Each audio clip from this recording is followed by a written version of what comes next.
Challenges we are facing as feminine leaders in today's world.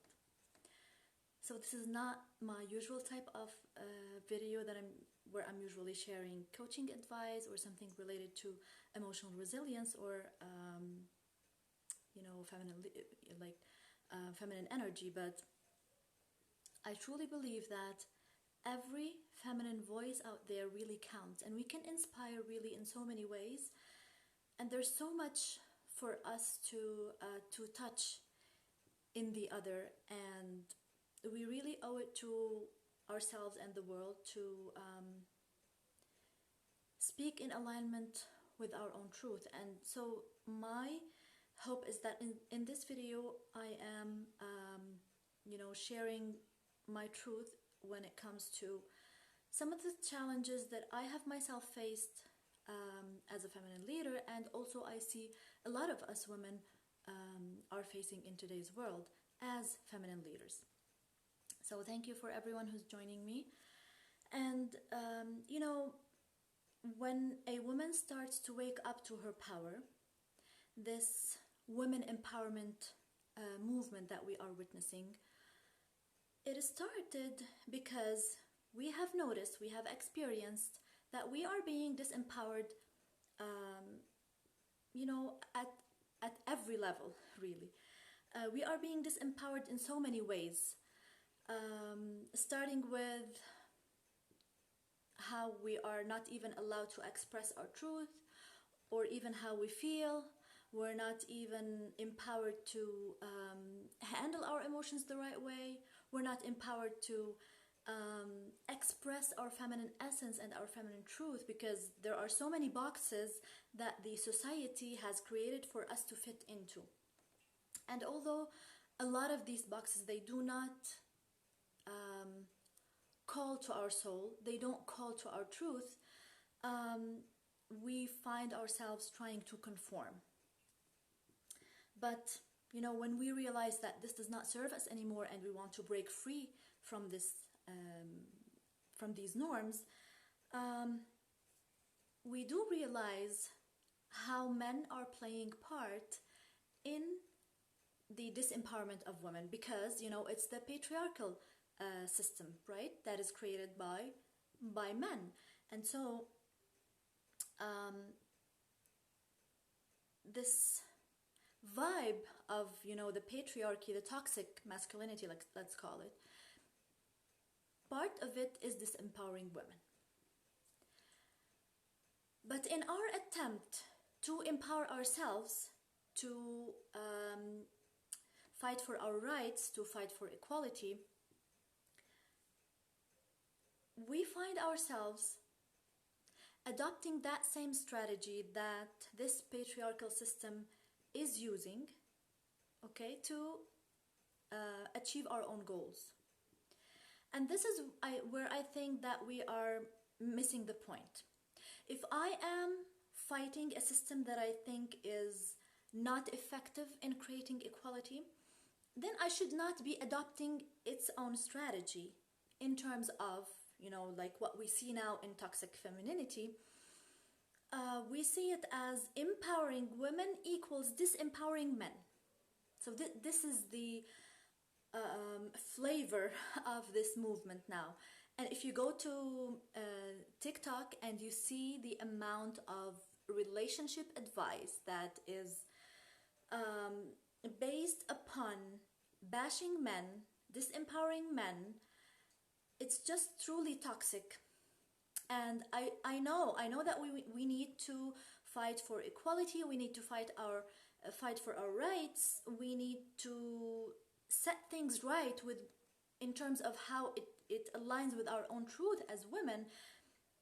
But this does not mean that we need to disempower men, because we have seen that kind of system, that kind of way of doing things within the patriarchy, and we know it didn't work. So it wouldn't be really very smart of us to adopt that same strategy and use it. And so on the next level, so this is one of our challenges as feminine leaders, is to discern is to realize that for me to empower women does not mean that I need to disempower men, and that this strategy that I'm fighting against, I should not be adopting it myself. And so on the next level of moving one step deeper into empowering women, being in that state of pinpointing all the ways women have been disempowered by men, we seem to be so engulfed in our view of masculinity, just the toxic masculinity. And we tend to see men as just that, the toxic masculine. And what this is doing is keeping us focused on the toxic masculinity and how it is manifesting in the world. But if we shift focus into the healed, balanced masculine man, we will be more able to notice them because they exist in our lives. Chances are they are among your friends, among your colleagues, the people you work with, the people you see at the gym, the people you attend events with, maybe even among your family. But the fact that we are so focused on the toxic masculinity, we're not able to notice the other type, the healed and balanced masculine men. And they do exist, they are out there, and they are on their own healing journey, waking up to the truth of who they are and, taking their part in the world as masculine leaders, as leaders who know that, they stand tall in their masculinity and they see the woman as their equal. They see the feminine as their equal partner to create the change that they want to see in today's world. And so this was also one of the challenges, is to get out of this immersion that we're in when we are going towards women empowerment. We're so focused on the toxic masculinity and all of its manifestations. Just let me be clear here that I'm not dismissing the pain a lot of women have been going through, and we're still going through that. Regardless of what culture we live in, women are, the victims of this patriarchy, and we know how dysfunctional it is. And but I'm not in any way saying that we have to dismiss any of these struggles, or even the struggles that women before us had to go through to give us what we now have. So I'm not dismissing any of that. I honor that. But, I think that it is time for us to step into the next level of what feminine leadership truly is about. And so, again, if we are to focus on the healed, balanced masculine, we are more able to notice them, to see them, to attract them into our lives. And I'm not saying that, in the romantic sense. Well, you can, of course, attract them romantically, but even beyond that, in the, in terms of collaboration, maybe you have a common message, maybe you have a common purpose that we can collaborate with the masculine.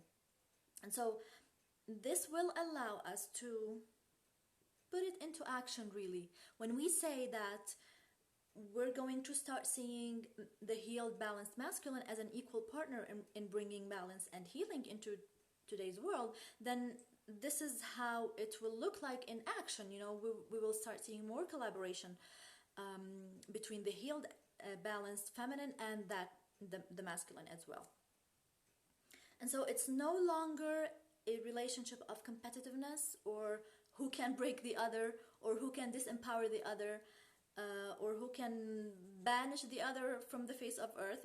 This isn't effective. This isn't intelligent. This isn't smart. This is not how we want to create the world for our kids. It is not about, killing every man out there. This is not what we want.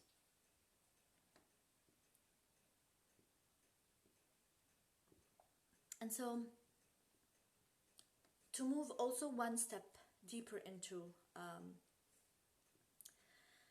these challenges, you know, how we're seeing all of that and how we are reacting to it, we find ourselves so enthusiastic about defining masculinity for men. I think that we can easily fall into that trap, because if we're noticing all the toxic masculinity, we feel like entitled to define masculinity for men. But as true feminine leaders, we know that we ourselves, we are on a journey of redefining concepts for ourselves.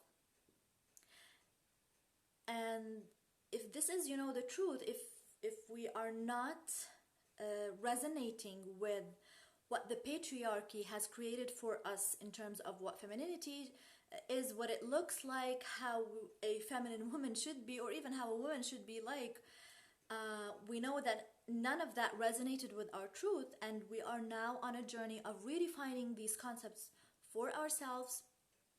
Then we should not feel entitled to define masculinity for men. It is their job. And you know, if you look at the many examples of the healed and balanced masculine, they're doing a great job at it. And there's no comparison here. We can't say one is better than the other. As long as we are going within and healing all the wounded parts within ourselves, then we're going to be led to that truth within ourselves, and then we will allow it to express. And so the trap that we fall into is we tend to define masculinity, or like being a man, being a true man, in terms of, yeah, like he has to be honest, he has to be respectful, he has to be responsible, he has to be aware, he has to be conscious. And you know, this has nothing to do with being a masculine. All these aspects are the qualities of being a decent human being. And like this is not exclusive for men. Women have to be the same. We have to be respectful, we have to be responsible, we have to be aware, we have to be conscious, we have to be you know, we have to know our truth, we have to know what we want, and we have to go after it. This is not exclusive for the masculine. And so we need to be able to discern between what you know, being a decent human being is, and what we feel like entitled to teach men about masculinity. You know, they get to define that for themselves, because the truth is, men are also victims of the patriarchy, because they are also alienated from their own truth, just as much as it is for us women. You know, the patriarchy has created boxes for us to conform to. It is the same for men. They have their own boxes that they feel pushed into conforming to. And so we have to realize that they are also victims, and that, again, it served them more than it served us, yes, but they are still, like I said, being alienated from their own truth as balanced and healed masculine. And so we cannot define masculinity for a man. We have to respect that, you know, it means so much for a woman to redefine femininity on her own terms, with what aligns with her truth, and this stands true for men as well. And so we need to honor that and respect that. So these are just a few things that, you know, I have experienced on my journey of empowering women, of empowering myself, of healing myself, and how I interact with the masculine, and started realizing where I'm falling into the extreme, the trap of going to the extreme, and, like I said, adopting the dysfunctional patriarchal strategies in an attempt to empower women. And I don't believe in that. You know, I know that this is not what is going to bring balance and healing into the world. And so I want to like be clear on about, you know, where I'm falling into these traps. And deep down, each and every feminine woman, each and every one of us, in our truth, we do realize that, you know, the healing of this world is not only our job as women, but it's, you know, men have an equal job. They need to take an equal part in that process, and this is how balance is going to be created. Again, empowering women does not mean disempowering men. So I hope I have inspired you in some way through these words. If you feel like you need to share anything with me regarding this, if you see yourself in any of these challenges, or you see these ideas manifesting in any way in your life, please do share your ideas with me. I would love to hear your thoughts about that, and I'll see you soon.